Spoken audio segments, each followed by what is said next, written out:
CM Shivraj Singh Chauhan ने क्षत्रिय समागम के जरिए क्षत्रिय समाज का धन्यवाद स्वीकार किया है, क्योंकि क्षत्रिय समाज ने सीएम शिवराज के सामने करीब 21 मांगे रखी थी, जिन्हें उन्होंने तत्काल स्वीकार भी कर लिया था। उसके बाद क्षत्रियों ने सीएम से धन्यवाद कार्यक्रम आयोजित करने की अपील की थी। इसी को लेकर सीएम हाउस में क्षत्रिय समागम कार्यक्रम आयोजित किया गया। इसी पर देखिए हमारी यह खास रिपोर्ट। क्षत्रिय समागम के बाद सीएम शिवराज सिंह चौहान ने मनभावन टेकरी पर रानी पद्मावती के भव्य स्मारक का भूमि पूजन किया। वहीं उसके पहले मंच से सीएम शिवराज सिंह चौहान ने कहा कि ईडब्ल्यूएस का आरक्षण देते हुए पीएससी की भर्तियां करेंगे। आयु सीमा में छूट के आदेश भी कर दिए गए हैं ताकि वंचितों को अवसर मिल सके। एमपीपीएससी की भर्ती अब चालू हो गई है।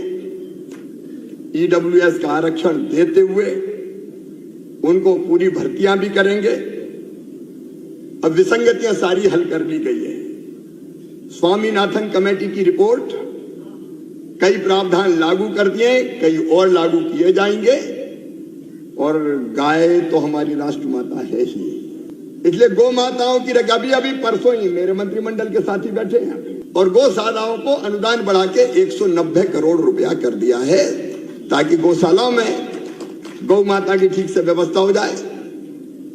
और मैं सोचता हूं यह भी कर डालें कि गोमूत्र और विशेषकर गोबर, गाय का गोबर अमृत है और इसलिए उसको खरीदने की भी कोई पारदर्शी व्यवस्था मैं बनाने का काम प्रारंभ करूंगा। महापुरुषों की मूर्तियां अलग अलग स्थान पे अलग अलग कैसे होगा उसके बारे में चर्चा करके, लेकिन महापुरुषों की नहीं लगेगी तो कौन की लगेगी? लगनी चाहिए। तो उस दिशा में भी हम कदम उठाएंगे। और आयु सीमा में कोविड के कारण छूट, उसके भी आदेश कर दिए गए हैं, ताकि उस समय जो वंचित रह गए उनको एक अवसर मिल सके। सीएम शिवराज सिंह चौहान ने महाराणा प्रताप की जयंती के मौके पर सार्वजनिक अवकाश रखने की भी घोषणा की। देश के गौरव है जी, केवल अपने नहीं, देश के प्रकाश स्तंभ, प्रेरणा स्रोत, उनका जन्मदिन धूमधाम से मनाए।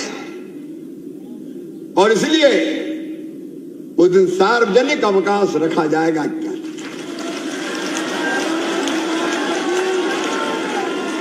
और इस बार, और हमेशा मनाया जाता है, लेकिन इस बार और धूमधाम से ऐसा हो जाए कि सारा देश देखता रह जाए।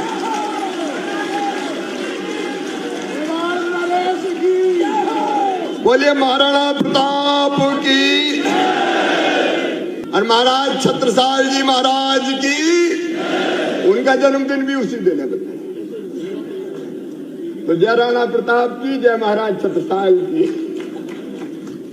धूमधाम से मने। और आप कहेंगे कि स्वरूप क्या हो, सरकार कैसे साथ हो, तो वो भी बता दीजिएगा, क्योंकि वो सबके गर्व और गौरव है, देशभक्ति के पर्याय, स्वाभिमान के प्रतीक हैं। मैं उनके चरणों में सत सत नमन करता हूं। अपने भाषण के दौरान सीएम शिवराज सिंह चौहान ने पाठ्यक्रम में हुई गड़बड़ियों को ठीक करने के साथ ही इतिहास ढंग से लिखने की घोषणा की। इतिहास सही ढंग से पढ़ाया जाए। अरे हमारे लोगों ने इतनी त्याग किए, लड़ाइयां लड़ी, धर्म और संस्कृति बचाई, उनका सही ढंग से नाम ही ना लिया जाए, ये नहीं होगा। इतिहास ढंग से लिखा जाएगा, ये मैं वचन देता हूं। मध्य प्रदेश में करेंगे हम, चाहे कुछ हो। आपने जो अलग अलग हमारे राजा हैं, क्या राजा होना पाप था? अगर हम वर्षों तक राजकाज चलाते थे तो जनहित में ही चलाते थे। बीच में ऐसा वातावरण बना दिया गया जैसे अरे तो बड़े गड़बड़ लोग थे। और ये गड़बड़ियां भी पाठ्यक्रमों में ठीक करेंगे। जिन्हें जनता की सेवा की, देश की सेवा की,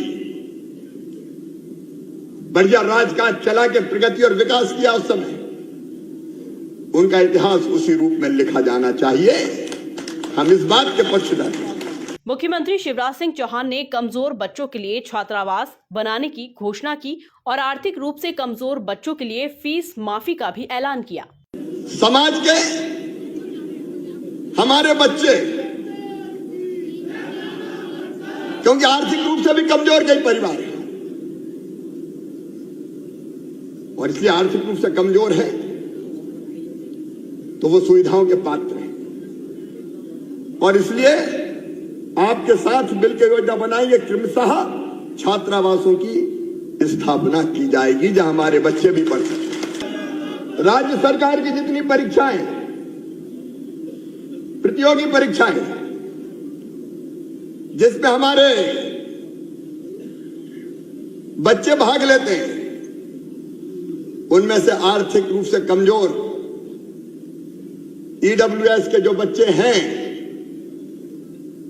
उनसे परीक्षा शुल्क नहीं लिया जाएगा।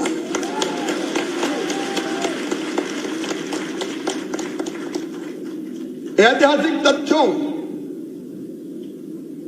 और क्षत्रिय महापुरुषों की वंश परंपरा से अगर कोई छेड़छाड़ करेगा तो कानून उसके खिलाफ काम करेगा, ये मैं सुनिश्चित कर दूंगा।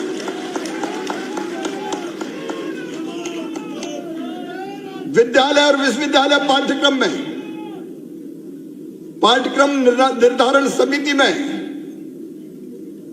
क्योंकि कई बार ये देश का दुर्भाग्य है और मैं राजनीतिक बात नहीं कर रहा, लेकिन मुझे तकलीफ है ये कहते हुए कि जिन लोगों का शासन 50 सालों तक यहां रहा, उन्हें इतिहास के साथ छेड़छाड़ की।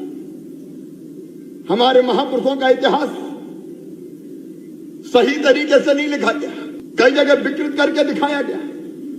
अकबर महान कहां से महान हो गया? महान तो महाराणा प्रताप है जी, अकबर कहां से महान हो गया?